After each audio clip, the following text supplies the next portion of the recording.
Hi, I'm Tom Foremski. I'm the editor of SiliconValleyWatcher, reporting on the business and culture of Silicon Valley.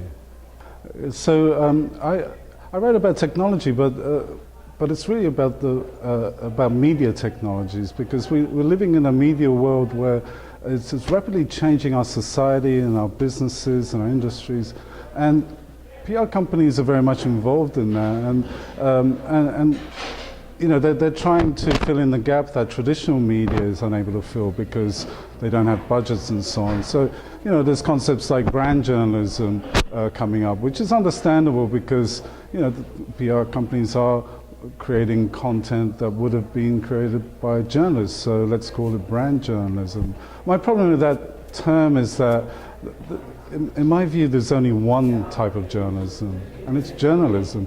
We don't need another term like brand journalism to confuse people, and people are already confused about what media is, what journalism is. So I prefer a neutral term, corporate media.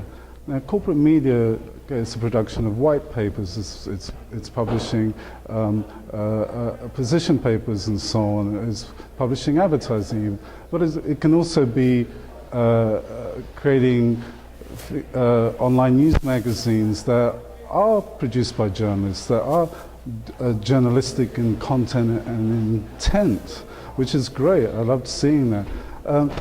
But also, these companies are trying to figure out how to be a media company, and sometimes they try and reinvent the wheel when we've already figured out the answer to that.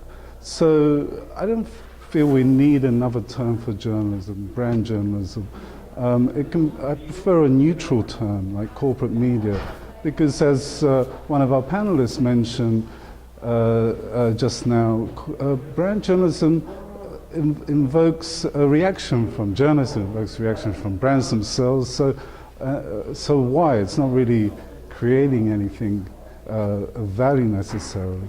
Let's use a neutral term like corporate media, and then we can from that discuss important aspects of that instead of getting caught up in the semantics of a term like that.